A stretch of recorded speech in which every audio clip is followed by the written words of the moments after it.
Welcome, everyone. Thank you so much for coming out to this alumni homecoming event. I think we're one of the first ones scheduled for the next week of events that are related to homecoming.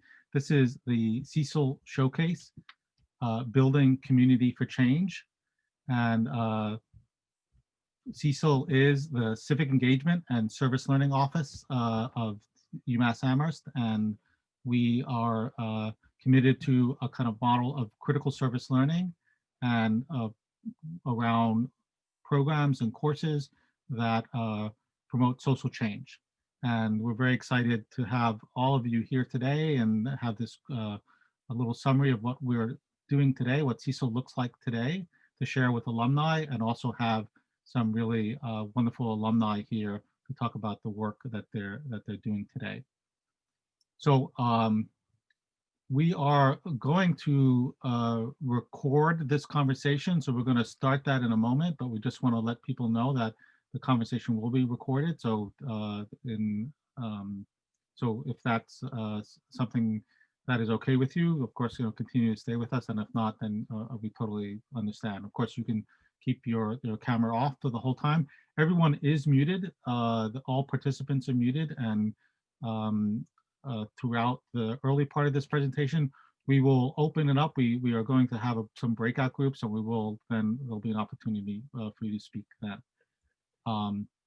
The chat is open, so if you want to chat with anyone you see in this array of people that are here today, you can certainly do that, and as well send the chat to me as the host.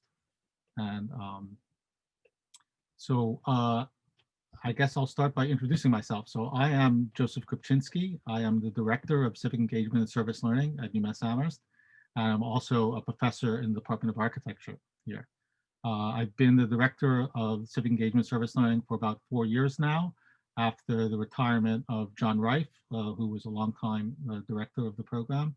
And my work is around the built environment and looking at ways that communities participate and shape their built environment. And having moved into the Civic Engagement Service Learning Office, it's been an amazing opportunity to collaborate with fantastic faculty and staff, and to reach our mission, which is to really do social change work, which in a context of higher education, and meet the many challenges and opportunities that work sets before us. Of course, given the moment that we're in and the context of a Zoom meeting for this homecoming week, we are, recognize the enormous impacts of COVID-19, as well as the racial justice issues that have been such an important aspect of being in the United States today. So we'll certainly touch on that in some of the discussion today, and it has certainly had a big impact on civic engagement and service learning. And our directors and faculty will be discussing very briefly their responses to this moment as well. So I'd like to start off with by introducing Chris Felton, who is our community partner coordinator for Cecil. Oh, actually, let me first go over the agenda today. So the agenda that we have for today, it is actually, one thing I realize is we should, oops, sorry about that. Okay, so our agenda for today is we're going to do this, the welcome, and we will also do a land acknowledgement, and then the presentation on Cecil today. And that's followed by the alumni panel.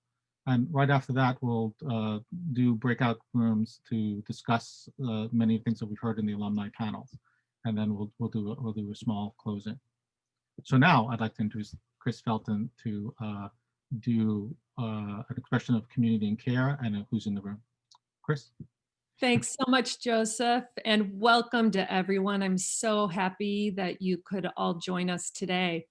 Over the 20 years I've been in Cecil, I just have to say I have the deepest gratitude for the chance to work and learn with so many amazing students, including our panelists, Steph, Elvis, and Tracy, who are here today, and our many community partners who have been doing truly incredible work in response to this time we're all experiencing. And also my wonderful Cecil colleagues who are here on the call with us today. Care and community has been at the core of our learning and work for social justice, and we want to express care in this time to all of you. And also appreciation for the time you've taken out on a Sunday afternoon to join us to talk and think together. In the spirit of community, it would be great to get a sense of who's with us today. So I'm inviting you now to take a minute to put your name and where you're located, if you'd like, in the chat. And also, if you were or are currently part of a Cecil program like Boltwood, like CSP, or Impact, etc., please add that name in the chat too. So just take a couple of minutes now in the chat. Let us know who's here with us in community.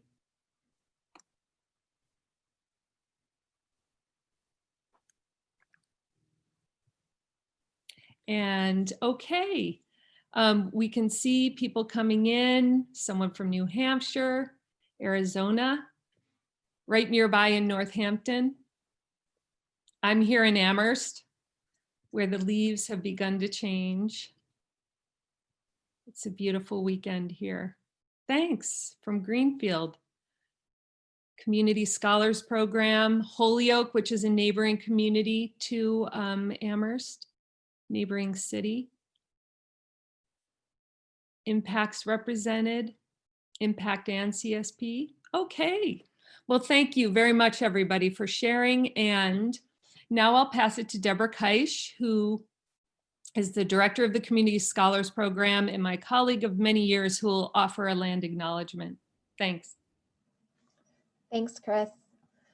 So I'd like to begin this event by acknowledging that we all stand on Native land. If we were at UMass right now, we would be on Nonotuck land. Presuming that, even though we're, as we just saw, all over the place, I'd like to acknowledge our neighboring Indigenous nations, the Nipmuc and the Wampanoag to the east, the Mohegan and the Pequot to the south, the Mohican to the west, and the Abenaki to the north.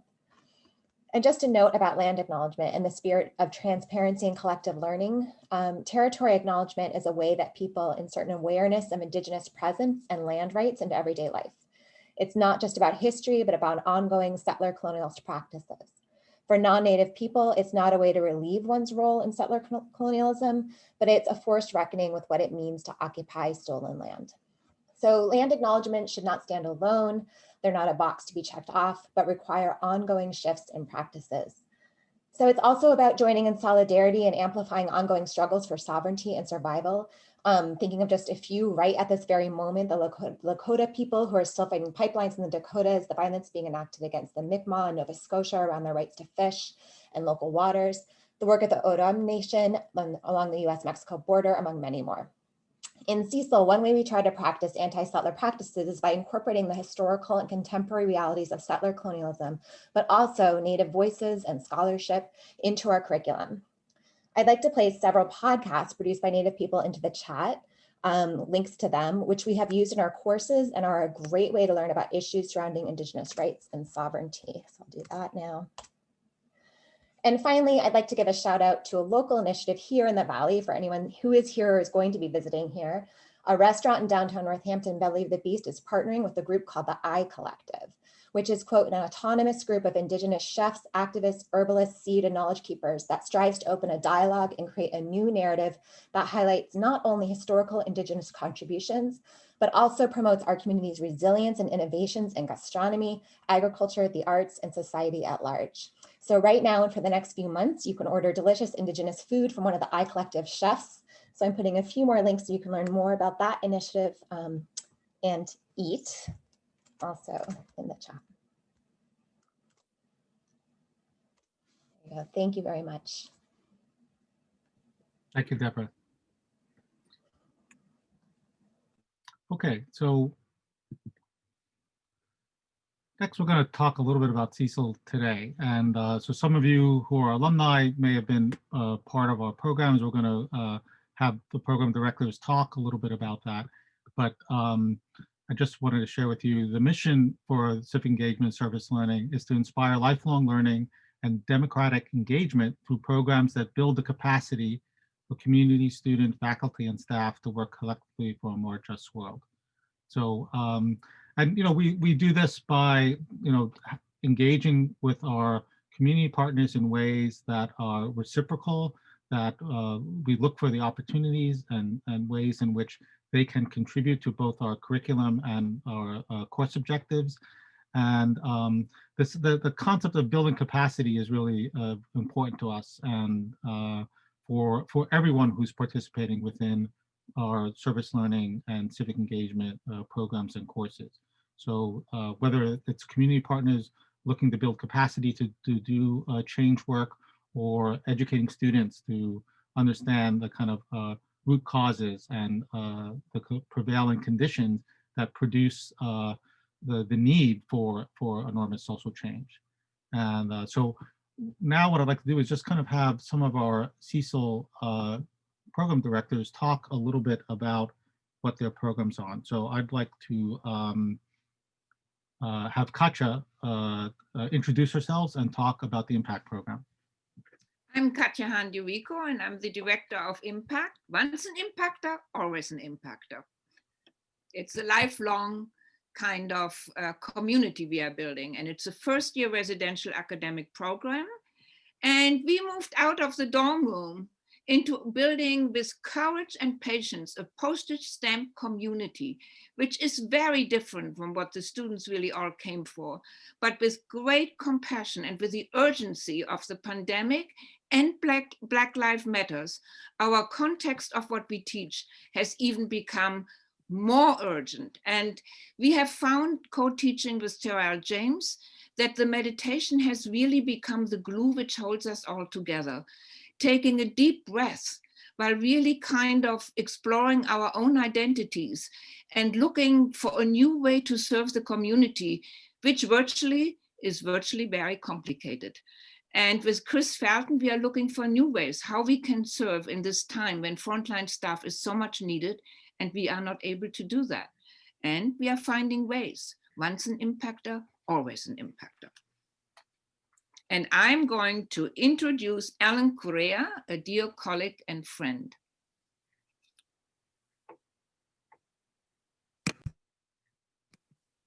Thank you, Katja. So I'm Ellen Correa. I'm the academic director for the Boltwood Project. And I've always, I'm careful to say academic organization. It's also an RSO. It's over 50 years old.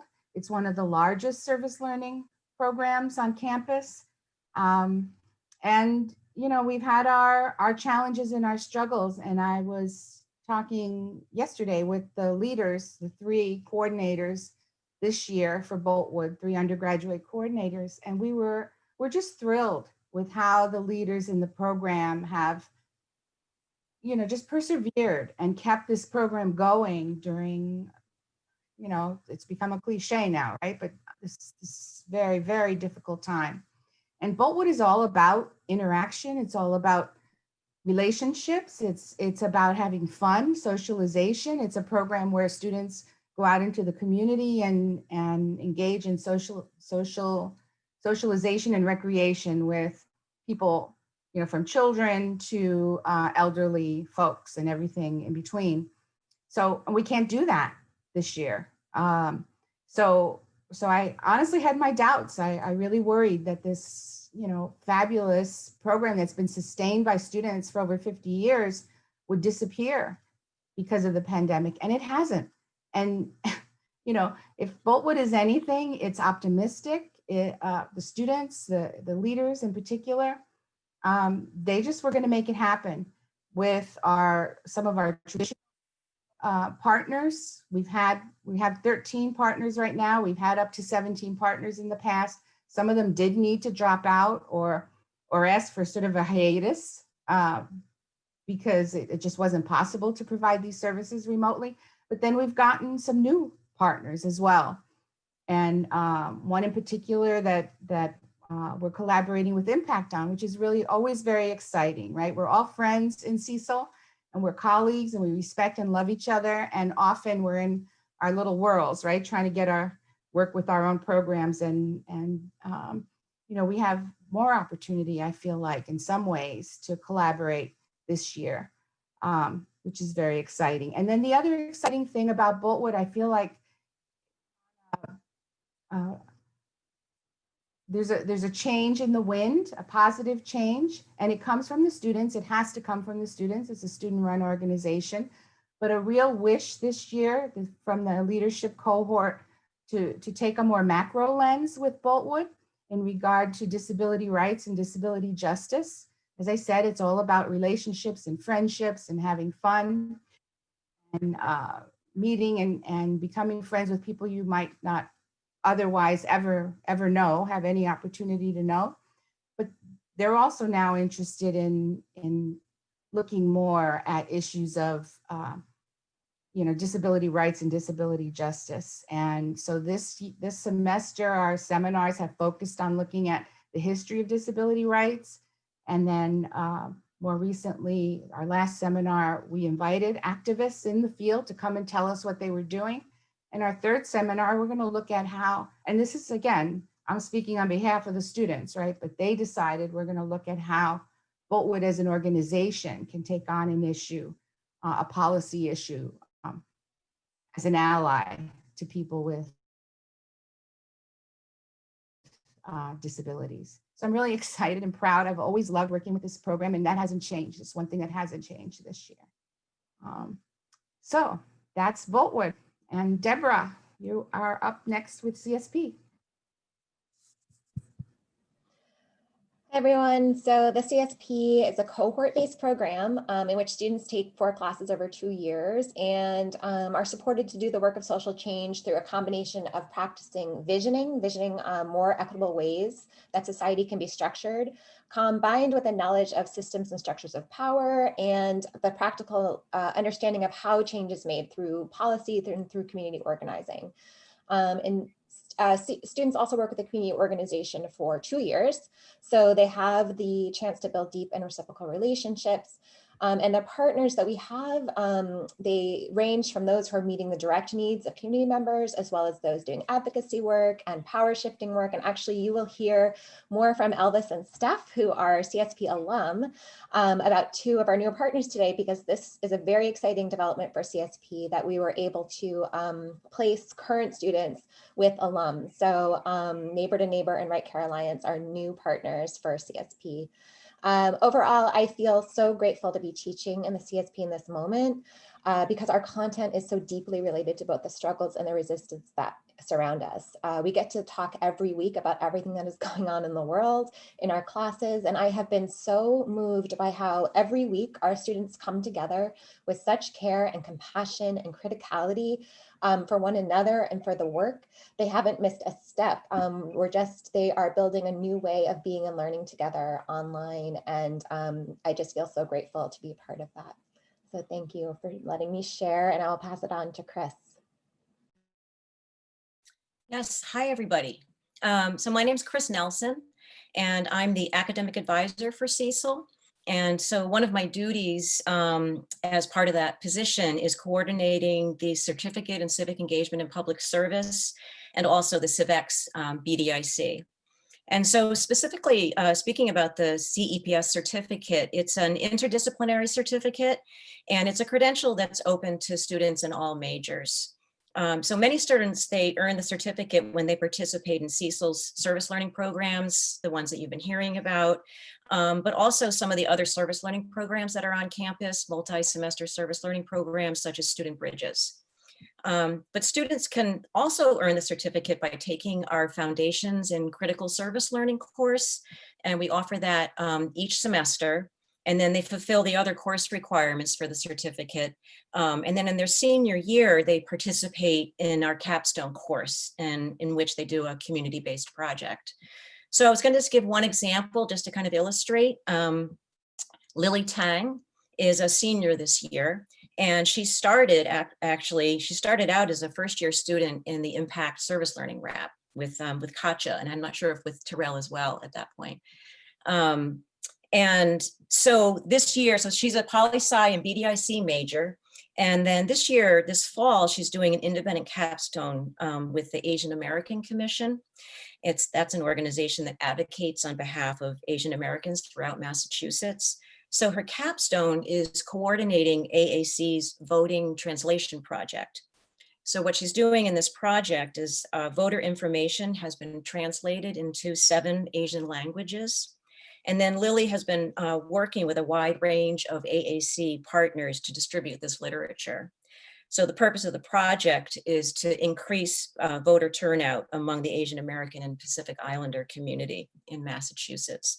So that's just one example of the many ways that students are participating in working for social justice through pursuing the certificate. So I think, Joseph, I'm passing it on to you.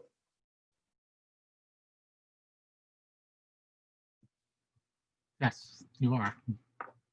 So, no, I just wanted to follow up with some other programs. So these are our core Cecil programs, and you can tell from the directors and staff that are involved in them, the kind of impacts that can have with students. But we also have our program with mentoring with Big Brothers and Big Sisters, which Chris Nelson is teaching this semester, and a very long-standing program that ties the kind of mentoring that happens with Big Brothers and Sisters to coursework, and to allow students to reflect more on what mentoring could be within that kind of Big Brothers and Big Sisters context.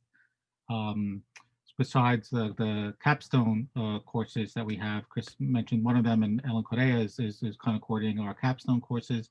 But Ellen is also teaching our foundations class, and the foundations class is a kind of core entry-level class for any student across campus to be introduced to community-based learning and the impacts that can have for both themselves academically, as well as for the communities that they partner with.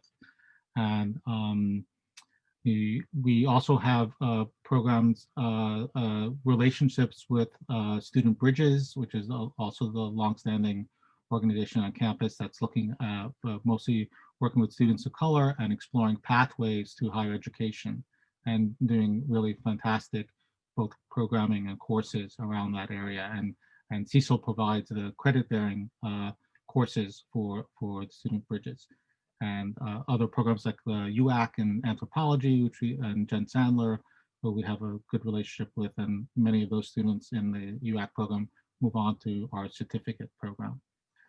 And then the other thing that we do that's really important is our Faculty Fellows program. So the Cecil runs a Faculty Fellows program where every semester we have anywhere from 10 to 15 faculty developing new service learning classes within their discipline, or transforming an existing class into a service learning class. And it's one way that we build up our inventory of service learning classes across the disciplines. So we have anywhere from 20 to 40 courses every semester that have service learning designations that students are able to take from an array of different majors. So we're very proud and happy for that. We're in our 26th year of the Faculty Fellows. So we've had Faculty Fellows for 26 years now, and it has been a long-standing and very successful program.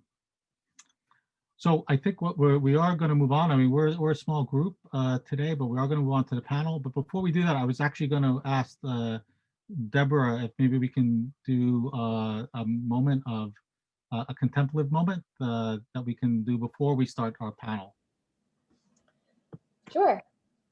So this is something that most of us do in our classes. And I think I want to honor that Katja is someone who has really encouraged and brought and shaped and kept alive the sort of aspect of contemplative practice in our classes, and how important that is, and activist work as well. And so we model this in our classes and share it with students as a sort of a tool for future activists to use. And so I will ask everyone to just get comfortable.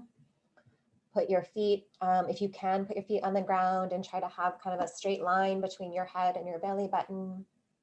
And I'm just going to lead you through a couple of deep breaths. If you want to close your eyes, if that makes you more comfortable, feel free to do that. But I want you to take a deep breath in through your nose and hold it and release it very slowly through your mouth.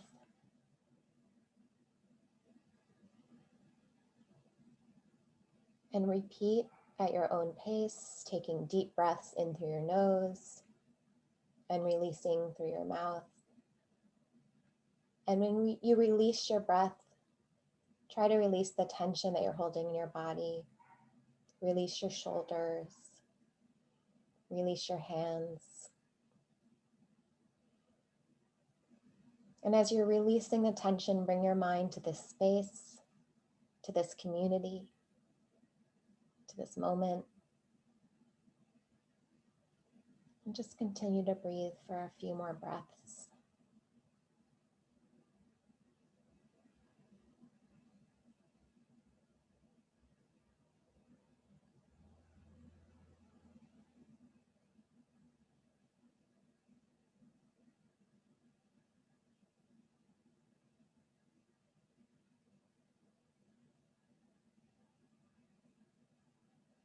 And when you're ready, you can come back to the space together.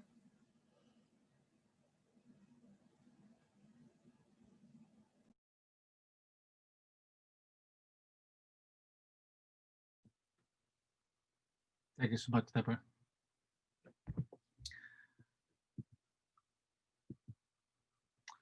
Okay, so the highlight of today's event is really this panel discussion that we are about to have, and so I just want to welcome our panelists, Stephanie, Tracy, and Elvis, and they'll be introducing themselves in a moment, and to really talk about the kind of work that they're doing now, their pathways to that work, how it may have been influenced by their time at UMass, and then specifically how within the current context of COVID-19 and racial justice, how that's shifted and changed their work. So I think we'll start. I think Elvis, we can start off with you to just give us a short introduction of yourself and describe the work that you're doing today. Sounds great. Thank you all. It's really lovely to be in this space virtually with all of you. My name is Elvis. I use he, him, his pronouns, and I am a CSP 2008 alum. Currently, I'm the co-director of Neighbor Massachusetts. So I direct our political and organizing strategy, and our work is, so we're a statewide people's organization. We're based in Massachusetts, headquartered in Boston, sort of spread out across 4 gateway cities, and we're a people's organization. So our work, what we do, is determined by our membership, by the folks who are mostly from historically marginalized communities in these working class cities across Massachusetts. And our focus is primarily on fighting what we see as the main crises, or some of the main crises, because frankly it feels overwhelming right now in this moment of this era. So income inequality, environmental degradation, and racism. And we do that through our local campaigns, municipal work, and also through statewide advocacy and policy work. And we're, in addition to being a 501c3, we're also a 501c4. So I also oversee our political work, which usually entails helping regular folks, who wouldn't otherwise consider running for office, think about becoming city councilors, state reps, state senators, et cetera, and also helping build out the infrastructure, the bench, the people behind them that can get them elected. And then, where we find candidates who align with our values, endorsing and supporting the run for office. So that's sort of our work in a nutshell. And yeah, just really, really glad to be with you all. You do such fantastic and amazing work. And so it's really wonderful to get to share a little bit of time with y'all. Thanks so much, Elvis. So Steph, why don't you go next and introduce yourself? Sure. Hi, everybody. My name is Steph Ains. I use she, her pronouns. I I'm an alum of Impact, Citizens CSP. And then I also, after I graduated, went back to the Cecil office and worked there through an AmeriCorps Vista program from 2009 to 2011. So it took a long time for these folks to get rid of me. And I feel like in a lot of ways, my heart never left. The work I do now is I'm an organizer for an organization called the Right Care Alliance, which is all about health justice, healthcare organizing. We bring together clinicians and patients and all of the different identities and hierarchies that come with that. A lot of our clinicians are physicians, to organize around any corruption in healthcare. We've done a lot of work around fighting to lower the price of insulin. And then now with COVID, we've been doing a lot of COVID response work. The big things that we're doing now are organizing around access to COVID tests, which is something that I feel like all of us could probably have 5 different stories we've heard about people having access or not to tests and responses. So we're organizing around that. We are a 501c3. We don't do a lot of direct political in terms of legislative advocacy work. But that has less to do with our tax status and more about, we very much see that the healthcare drug price related bills that come up, especially in Massachusetts, but across the country, are watered down, are lobbied by the hospital and pharma industry so powerfully that we put our theory of change into people and into direct organizing. Excellent, great. Thanks so much, Steph. And then last but not least at all, we have Tracy. I was looking for you in my array, and I got lost. But Tracy, why don't you introduce yourself? Sure, thanks. So my name is Tracy Khabar, and she, her pronouns. And I am also like Steph. Took a long time for Cecil to get rid of me, and I had never really left. And I talk to these folks all the time. But currently, I am a senior research analyst at Child Trends, which is a nonprofit research organization. And the organization is dedicated to using research to improve the lives of children and their families. It's a very broad goal, and likewise, we have a lot of broad research areas. We have education areas, reproductive health and family formation, youth development. We have a Hispanic Center. I specifically focus on early childhood development, and in particular, I look at the use of data to inform quality improvement efforts for early childhood development. So that's things like validating rating scales that are used in childcare centers, looking at childcare usage patterns for communities that have been marginalized, for example, children with special health needs or children who come from lower income households.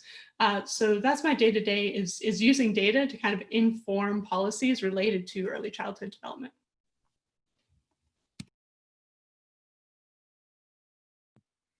Thank you, Tracy.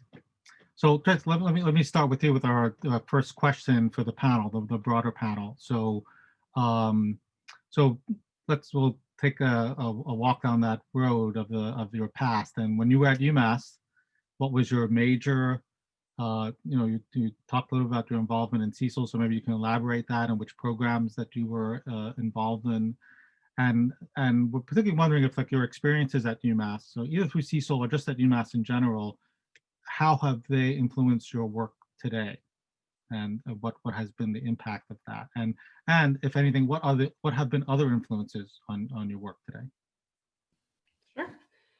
So I am one of those folks that you called out, once an impactor, always an impactor. I was a very enthusiastic participant of the RAP. It really defined my years at UMass, and I then later followed up becoming a TA for that program.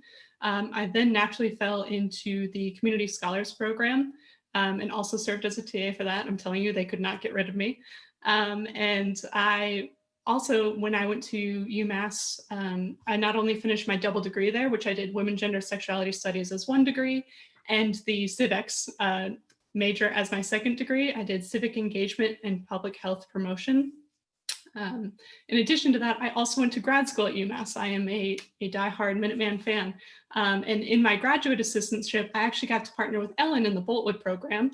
And as she said, this is very much a student-led program. So I learned probably more than the students learned. And I got to use my Master's of Public Policy, which I got at UMass, to really see how the direct service work that these students were dedicating more than just one course to, but their lives to, really played into policy and back and forth again. And so some of that work that Ellen was talking about, how they're continuing to look at policy and history of the disability movement, was sort of at that time a very powerful moment for me to see how these systems were at play together.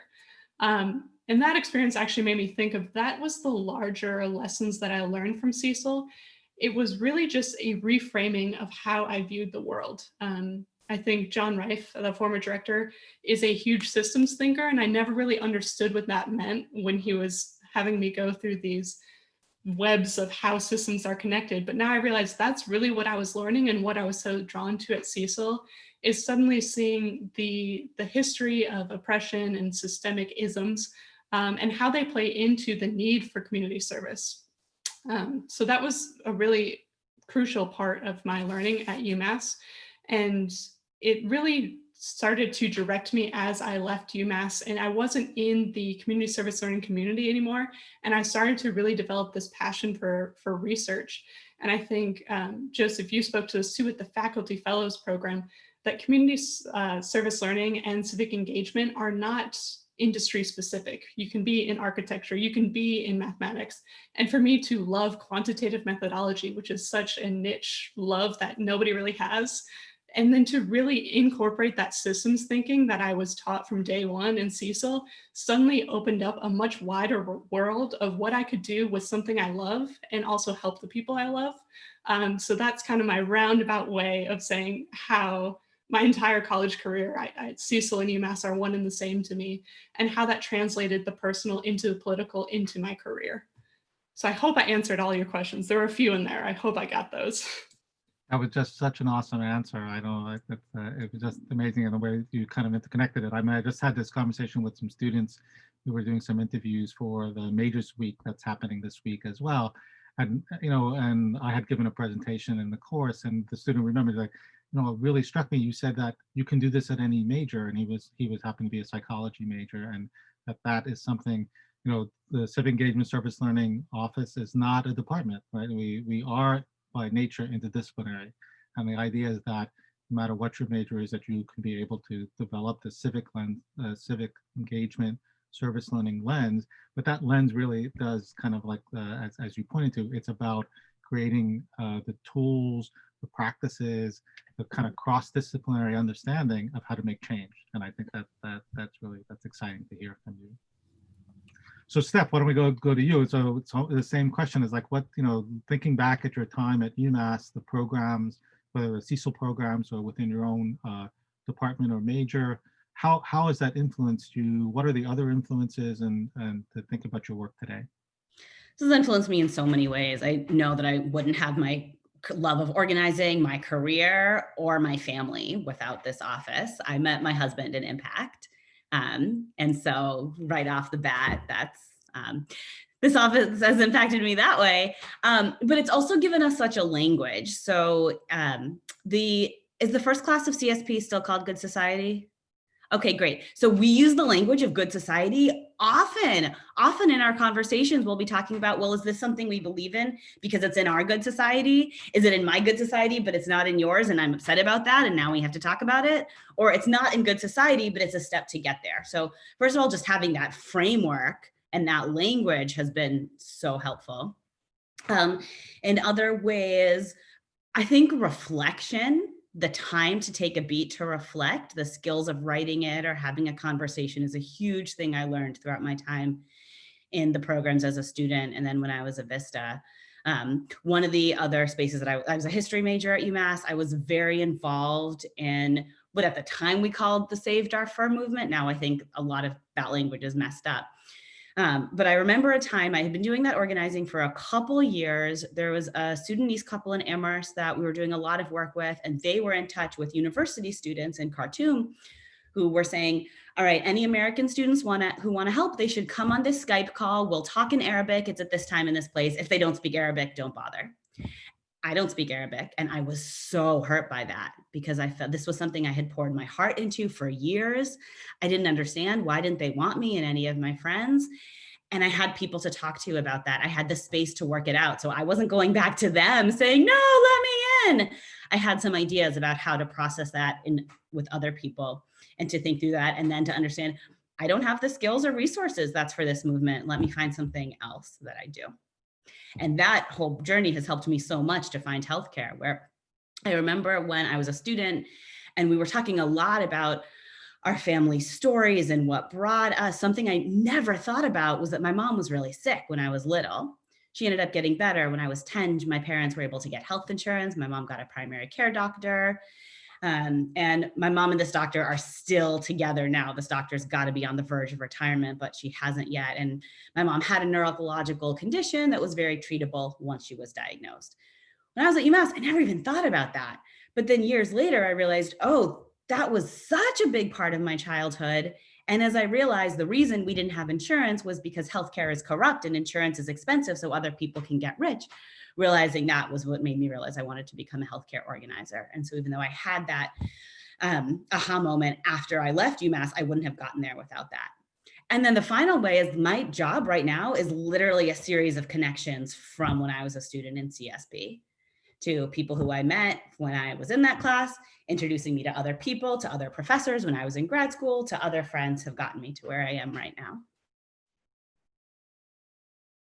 That's excellent. Thanks so much, Steph, for that as well. So Elvis, let's why don't we same question? You know, what's your connection from UMass? What courses, programs were you involved in, and how has it influenced you today? Yeah, it's been like was said, it's been hugely influential for me. I was a STEPIC major. We used to call it hippie poli-sci. Nothing against the program, fantastic program, and I was a CSP alumni back then. I guess it was Citizen Scholars Program, and for me, the program really it did a lot. I mean, it allowed us to really think about, to the point that I think Steph just made around reflection. You know, there was a space for us to really be intentional about the work that we were doing, and to think about and bringing theory to the work. And that's something that I've continued to do, to seek out thought partners, to think, try to take a step back and look at sort of the bigger picture of what's happening. At the time I began, my placement was with was the Big Brothers Big Sisters, and then it moved to Phenom, which is an organization which grads and undergrads and faculty founded around that time, and then it moved to this is all in like 2 years to doing with American Friends Services Committee peace work, and actually that's where I met my wife, although we ended up not getting married until years later. When we got together in Chicago. But so the program has offered a lot in giving me a way of a framework, a set of tools of how am I approaching certain work, but also being intentional about cultivating and seeking out mentors and other models that can help me do our organizing work better.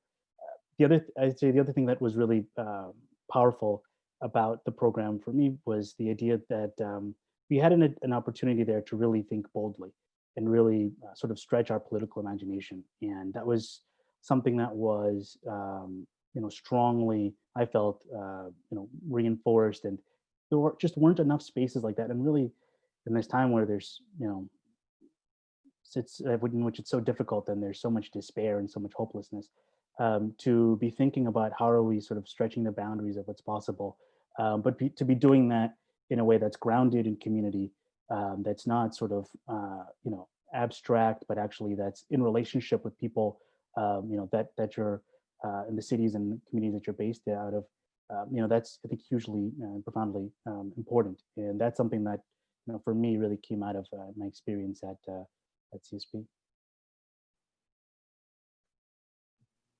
Great, thanks so much, Elvis. So maybe let's move on to these questions that might bring us to the kind of current moment. And so Elvis, maybe I'll start with you for this question, which is in the current moment, can you please reflect on your work for change in the context of COVID-19 pandemic and the uprisings for racial justice? So, and maybe to add some details to that, like what challenges have you confronted and overcome? And what has been most supportive and renewing for you in your work? Yeah. So I would say, like a lot of organizations like ours, we're an organization that's based in community. So it's about building relationships, about building trust. A lot of those things that that we're actually taught in CSP, the story of self, Kant's model of organizing, and so much of that is really dependent on being able to make those connections and build that trust and build out those relationships and sort of scale up from there.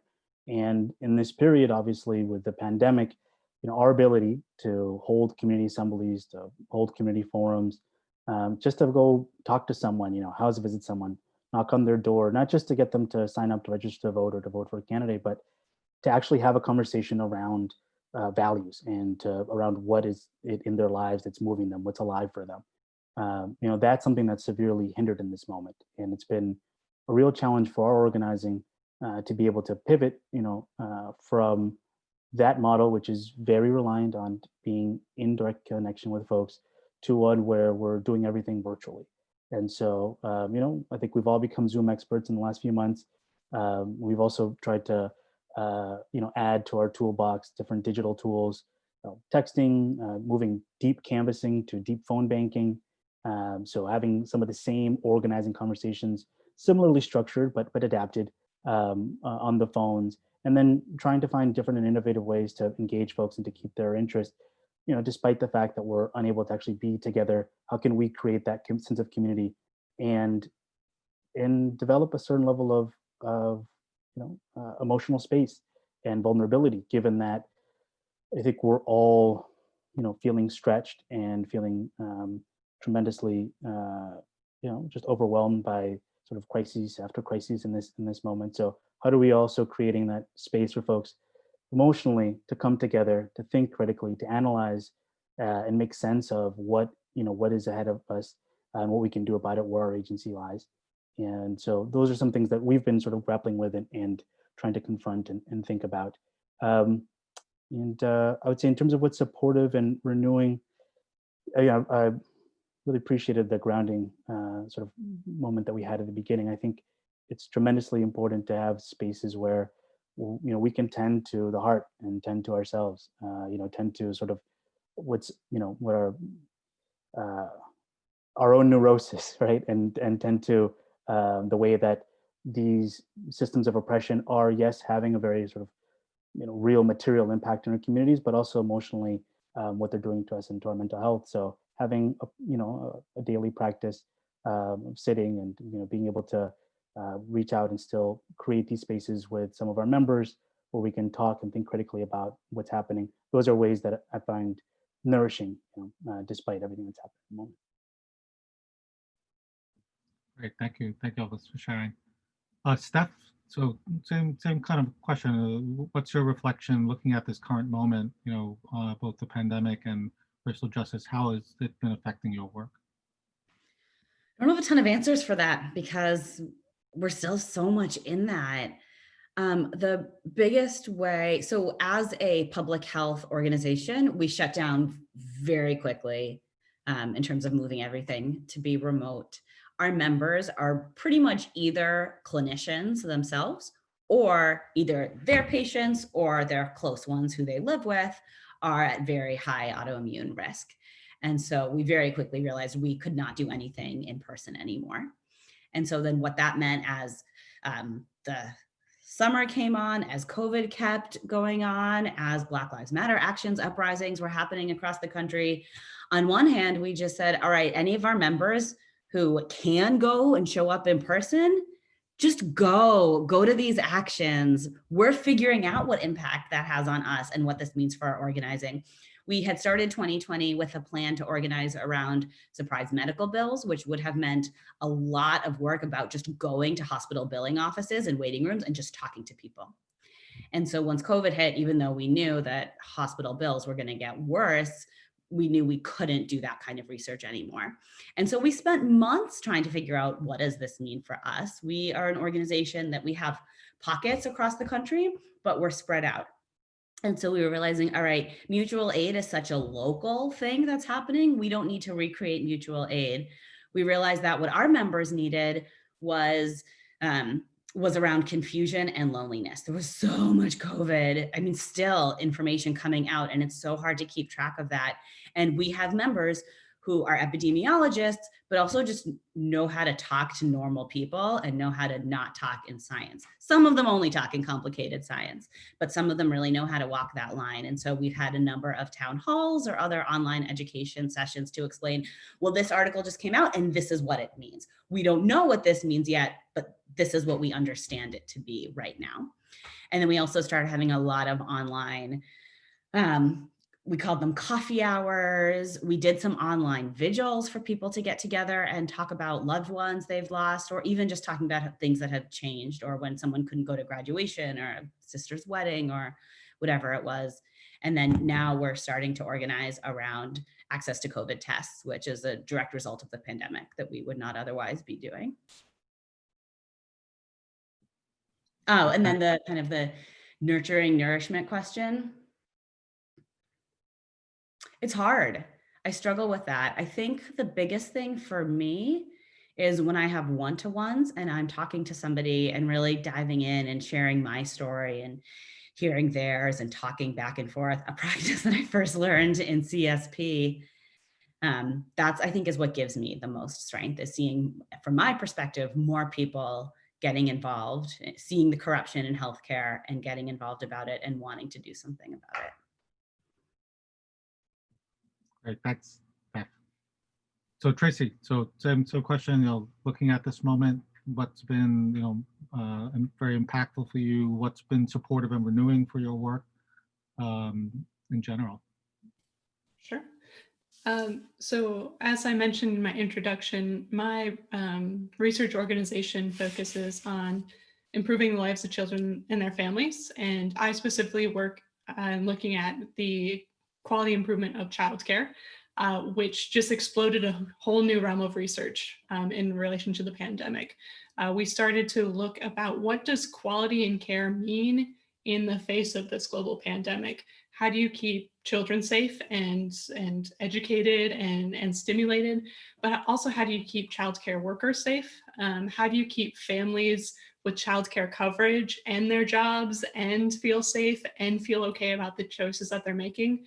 And I think, as Stephanie alluded to, we keep learning new things about this virus. So people are really looking to experts. And it was very hard to be an expert in this field and say, we've never done this before. We don't know. We have not had to close down childcare centers. We have not worried about massive unemployment throughout the country all at once. So it's really been a very intense couple months, as I think everyone in the world is feeling right now, but really seeing how can we do this best for the nation right now. I think an added challenge to that, you had asked about challenge, was that, as I spoke to before, we're operating within a system. So though we have the desire to answer these questions, we are facing things like executive orders that prohibit the use of critical race theory in federally funded trainings. That becomes a complication for federally funded research too. We also can't promote those ideas with this executive order. So now it starts to think, well, how do we solve these problems, but also not address that the virus is hitting the people in a systemic way? Layoffs are happening in a systemic way, both race, gender, ability status. How do we kind of deal with those contentions and also still receive funding and still have this avenue to operate? So that's definitely been a challenge. I think one of the nourishing moments has been, I work with experts all day, every day, who are really committed to this reflection piece that we keep talking about. And especially in my realm of statistics, it's always been kind of a white middle-class norm centered. And thinking of, with the smartest statistical minds in the world, how do we look at this data and not norm it to a white middle-class man? How do we change our math methodology to really help families in need right now, regardless of what centuries of white male mathematicians have told us is the right way? So that's been a really nourishing thing to think of. How can we do something we love and create something a little bit better for folks right now? And how do we change and power shift the structures as they've existed? I think the other thing that I've taken comfort in is that dealing with experts all day, I've really learned that there is no right answer right now. There is no right answer for how to get care for your child. You do what you can with what you have. There is no right answer for how to visit your family, how to be safe. You can only continue to learn, and we're really having to come together as communities. So that's also been a scary and nourishing thing at the same time, to say, how do we build these systems together better in light of not only the pandemic, but racial uprisings that are just a long overdue manifestation of what we've always struggled with. So just like 2020, equally depressing and nourishing at the same time. Thank you so much, Tracy. The really, kind of intersectional remarks about how all of this is connected for many of us. So I'm gonna, we'll change the agenda up a little bit today since we're a smaller group. We're gonna not do breakout rooms, but before I open it up to more general questions from everybody who's present today, I just want to ask the panelists if they had any specific questions or observations about each other's answers, and that they wanted to kind of share or exchange. And so I'll leave that opportunity. If someone wants to share or ask a question, we can do that. And if not, we could move on to other questions. I would also say that folks who want to ask a question, you could actually put it in the chat, and then whatever your question is, and then I can use that to call on you. So if you are interested in asking a question, please let me know. But let's start with the panelists first.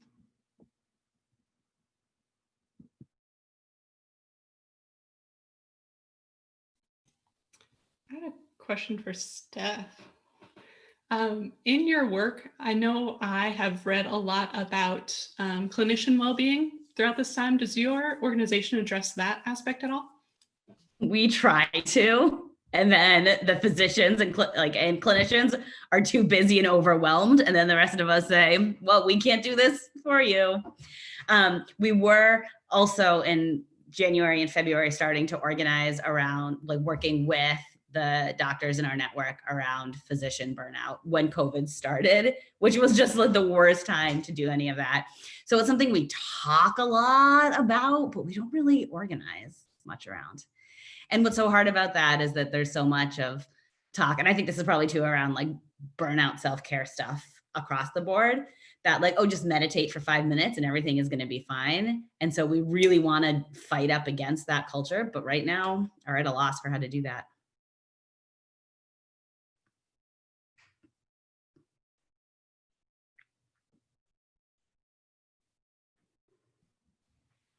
So maybe I'll open it up to other folks who have questions, and you don't have to put it in the chat. You can just, shout it out at this point. And for any of the panelists, and of course, panelists, if you still have questions for each other, just let us know as well. So let's just make this part, instead of the breakout room, just a kind of open conversation about some of the issues that have been revealed and discussed through this conversation.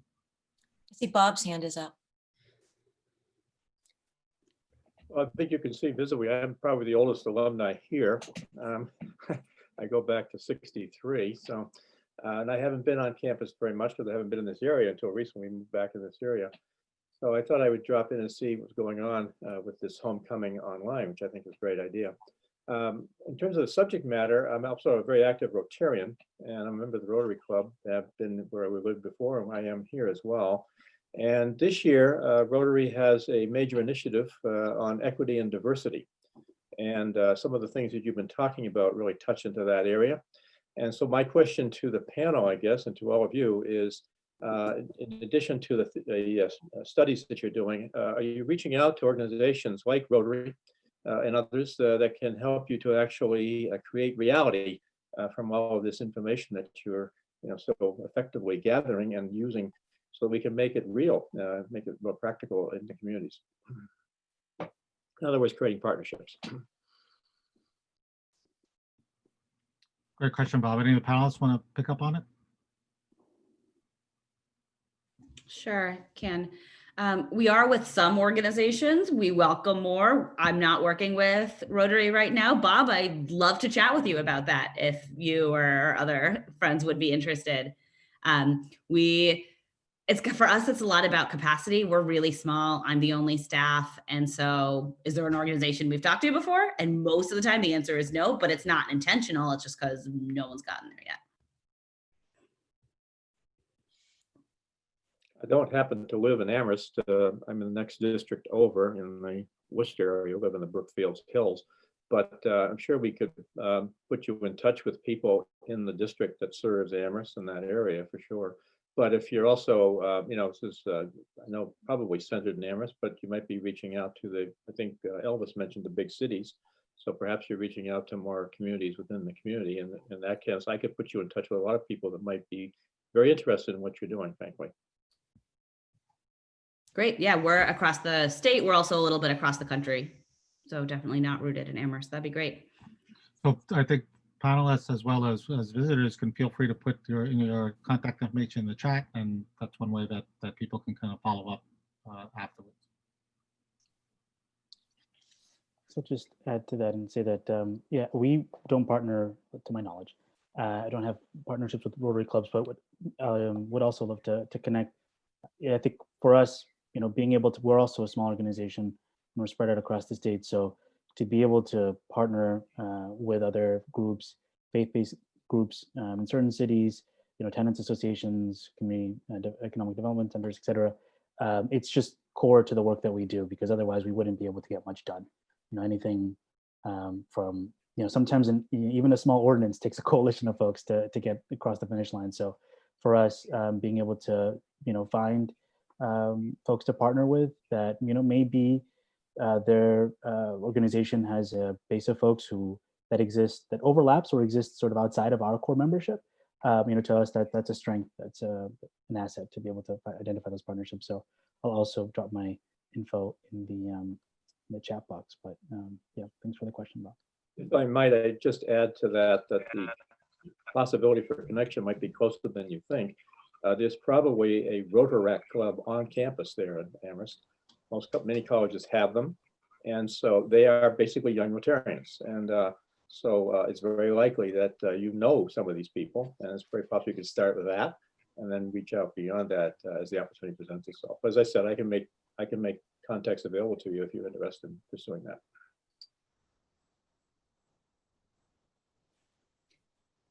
I have a question for Elvis, if that's okay, which is, are you doing any work around, you were talking about tenants, right? And so are you doing any work fighting evictions? And is there any support that we all could give and help with that? Yeah, that's a great question. We're not doing tenant organizing. We're beginning right now to get into some tenant work. The main things that we're pushing is TOPA legislation, which would, the sort of top level idea is that it would allow for some, let's say, apartments or triple deckers, houses that may end up being sold off, that it would give the tenants there an opportunity to be able to contact a third party community land trust, let's say, or another nonprofit that might be able to actually purchase the house for them, or they'd be able to pool their funds together to purchase. So it's led by some of the Right to the City organizations, which Right to the City, their communications director is also CSP alum, Malcolm Chu. So another plug for that's a great place to, then I get to work with Malcolm a lot. But no, we are looking, from the last several months of surveys and making phone calls, housing has come up as the #1 issue. So right now, we're sort of in the foundational stage, working with People's Action and some folks out of Buffalo to map out what our housing strategy is going to look like. But in terms of something that we're pushing right now, it's mainly that, and then the rent control bill, which I can forward to you. It's the Connolly bill. Great. So any other questions from other Cecil folks out there for our panelists? So I have a question for any of you. As I mentioned earlier, the Boltwood group, there's a lot of interest and passion and excitement about getting involved in advocacy work, in allyship, in some form of activism. And it's a really old organization, right?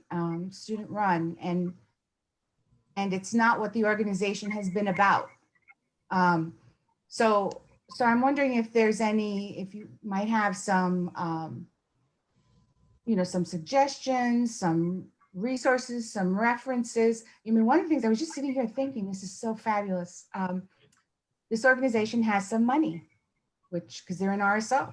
I mean, Cecil, nobody else on campus has any money, right? But they have, not a lot, but some. So, thinking about just any advice, whether it's general advice or something more specific about how to really harness, right, this 100 or so group of students who really want to do something good out in the community.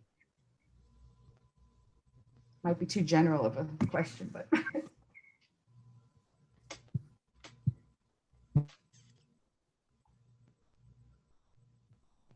Any takers on that? I mean, that could be very broadly, like we're always engaging with students across campus who are coming to us because they want to have this kind of entree into thinking about how social change is part of their educational system. So it can be also offered more broadly, and maybe drawing on your own experiences, like, how did, what attracted you to the programs, and what advice, in some ways, what advice would you give a student who's interested in this and wants to get more involved? Mm-hmm.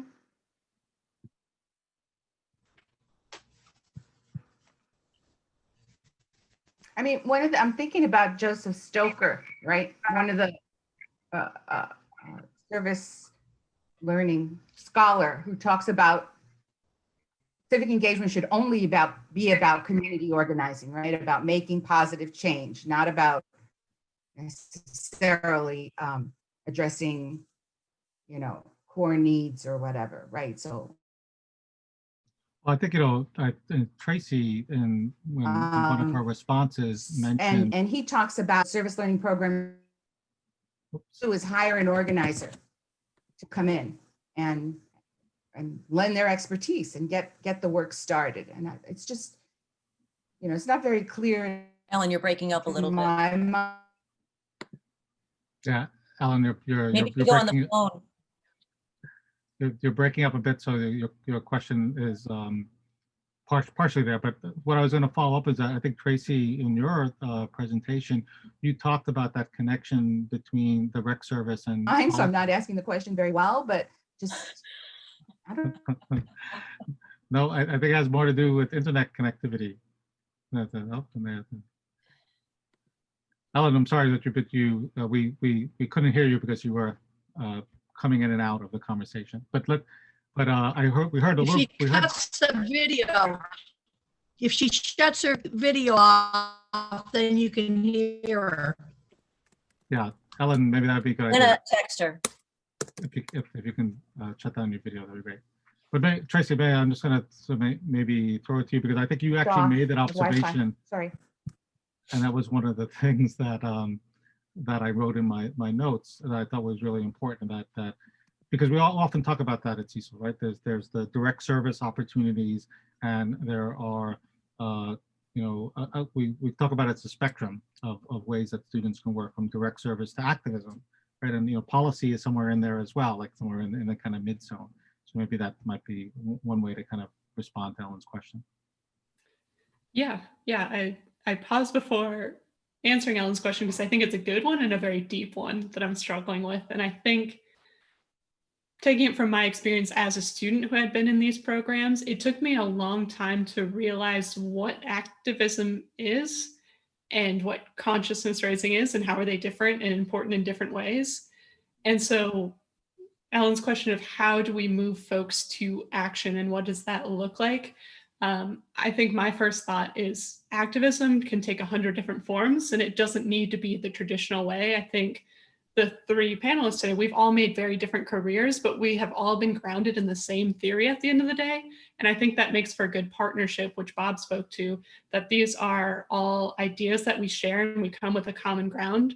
And so even though that healthcare is not my specialty, I could go to Steph and say, how does that interact with childcare? How can we partner here? And how can we expand that? What does it mean for physicians and clinicians' kids in childcare right now. So thinking about what you can do for students to get them to that next step, I think is building a common framework and showing them different types of activism in case they're too afraid, like me as an intense introvert who would rather do math all day. How can I engage and be an activist if I'm not going to be on the street corner with a sign or a blowhorn? And I think that that's the number one way I can see it. But my panelists have taken very much more direct actions than I have. So I wonder what their thoughts are on that.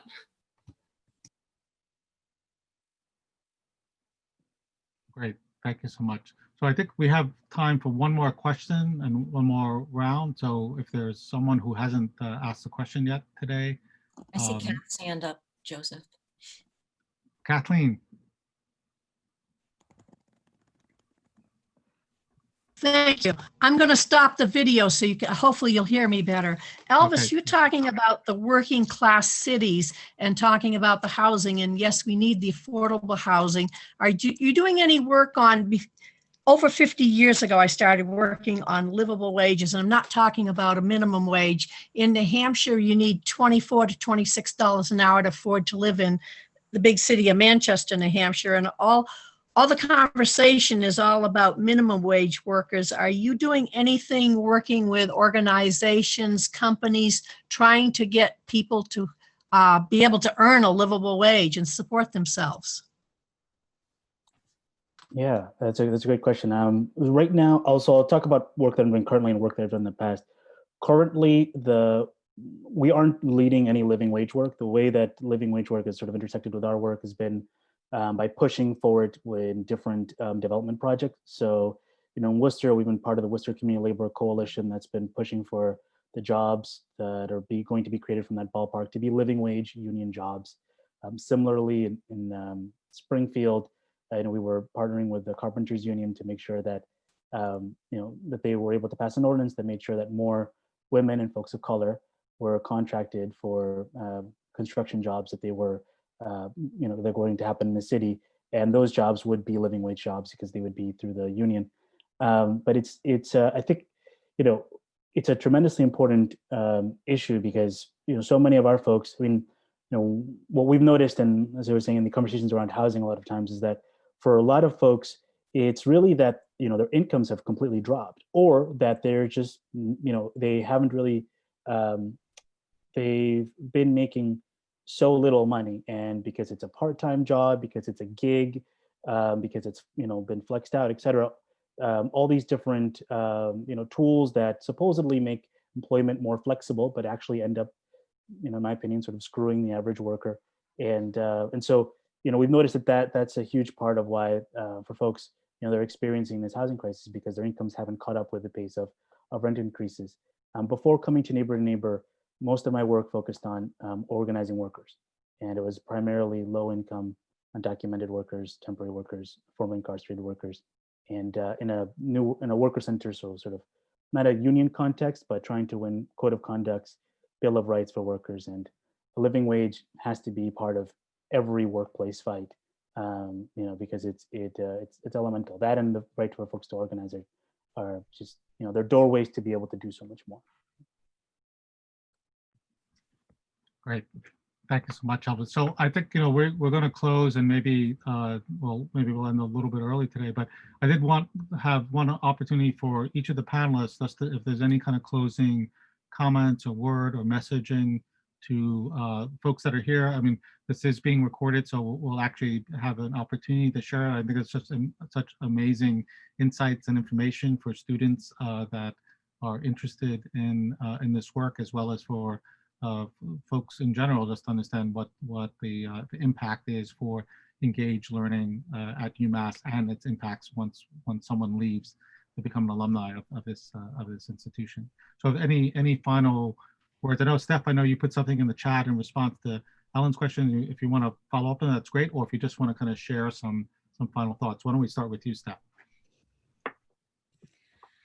What I'm thinking right now is that, like 13 years ago, I never would have imagined speaking on a panel like this, and my 19-year-old self would have been so terrified and so overwhelmed. And so I guess my last thoughts go to any students or anybody else who's watching this, who just feels like all of this is so hard and overwhelming, and where do you start? And just to start with that first breath and start with that one choice, whatever that is for you, not thousands of choices, that one step, and that it's okay to be scared. That's great. Thanks so much, Steph. Tracy, closing remarks? Sorry, I have a picky dog behind me. I think the one thing that's resonating for me and keeps me coming back, I've graduated almost 10 years ago now, is the community I built within the community building department, which is kind of funny. I did not meet my spouse through Cecil, but Katya did perform my wedding ceremony, so that's pretty close. So I think that's the thing that I keep coming back to is I learned a group of folks who spoke the same way I did, and if I didn't, they showed me an entirely new way of thinking that I think has been absolutely invaluable as I moved on in my professional career, to suddenly see the world in a different way. And I think as we move forward, that's what we're calling on ourselves to do each and every day, that we need to start looking at the world in a totally different way. And if I hadn't learned that at 18, I don't know if I could learn it now. So I think that's something that I'd really impress upon new students, that this work is hard, but it's so essential, and it teaches a framework that you'll live the rest of your life on. Great. Thank you so much, Tracy. Elvis, closing remarks.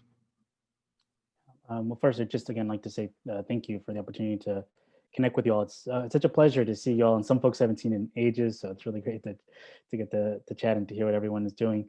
I guess I would say two things.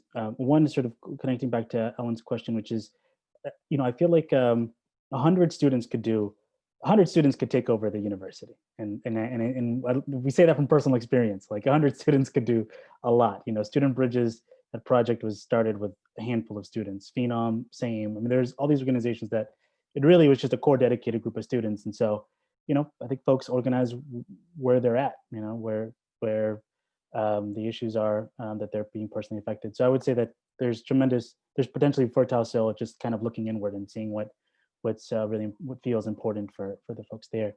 And then I would say that, I feel really fortunate to have been a part of this program, because it's helped, it's helped provide a framework and tools and sort of orient the way that I do the work, but it's also helped, I think, instill, to comment that Tracy just made, that this is work that is, it's going to outlive us. I mean, it's multi-generational work. And that's not to say that we can't do tremendous things or make the world much better today. But, that we need to carry a perspective that, in the same way that our ancestors, have resisted and fought back and created a new world based on generations, right, on a vision of a world they couldn't see. That's the same spirit that we have to carry within us, because it's going to take quite a while. And I'm really thankful, for CSP, because one of the main things that really helped nourish and kind of instill within me was that sense that this is a long-term fight. So, thank you all. Thank you, Elvis. Thank you all the panelists. I really, just amazing conversation, discussion, and I know that it's going to resonate for me for a while. I'm looking forward to kind of connecting up with all my Cecil faculty and staff. I know that that'll be something we'll be discussing, in our next meetings. So, Katya, do you want to lead us in a final closing for today? Yeah, I just want to say, I'm thinking of Schumacher, who in the 70s as an economist always said small is beautiful. And to me, it is really, Elvis, between going out to just look at all of us here together, and the commitment and the compassion we have brought to this and are bringing to this work.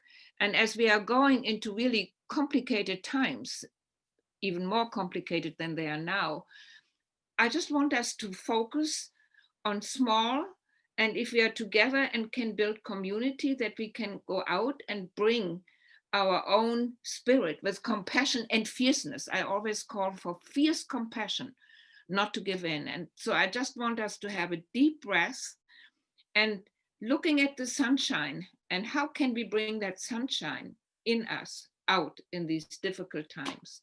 To just visualize a world in which we are agents to ourselves and agents to others, with a commitment of really making this world a better place. This minute, in the last 2 hours, where we are really committed to be together and searching each other out to move together.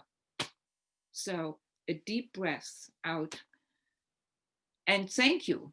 I'm in tears because I think the commitment for having somebody who graduated in the 60s and you students who are out and doing the work and everyone together, this is what changes the world. So thank you. A deep breath and going into this world. Breathing in and breathing out. And nurturing our compassion, going inward and reflect. Breathing in and breathing out. And bringing that love and commitment and that fierceness into the change, into a world we want to see and we are working towards. Breathing in and breathing out. And being grateful for all of us to be together here in a community which has long endured and will endure in the change we are engaged in. Breathing in and breathing out. Breath, which is so important during this COVID time. Breathing in and breathing out. And knowing that we are all here for a reason together today, having been together in the past and will be in the future. With love and compassion, connected. Breathing in and breathing out. And when you're ready, take a last look at all of us, our postage stamps, and we can do it as postage stamps. And we are finding ways of building community in postage stamps. So thank you. And I'm really grateful for Cecil. We are holding together and we are forging away with all our differences. And it's just wonderful for those of you who have joined our community today. So thank you. I'm the emotional yo-yo in the group, so that's okay. So thank you. Well, thank you, Katja. Thank you to all the panelists. Thank you for participants. Thank you for our visitors. I did actually want to take one Zoom picture, if I can, with everyone. So I'm going to, if you want to turn on your camera, Joe, Rebecca, feel free to do so. If not, that's totally fine. But I'm going to. My makeup isn't right, and my lighting isn't right. And and then let me get this ready. Okay, everyone. Yeah, comb your hair. Get look good. And I'm just going to do this one kind of screenshot here, everybody. So I'll count to 3, and at 3, I'll let it go. 1, 2, 3. Beautiful photo. Thank you all, everyone. Thank you, panelists, again. And have a great rest of the weekend. And hopefully, I want to thank Joe from the alumni office for helping us today and coordinating all the tech parts of this. And we'll certainly be in touch about the video of this that we'll be producing. And you can always look for our website for any updates, which is www.umass/CESL, CESL. Thank you all, and Thanks, everyone. goodbye. We'll see you soon.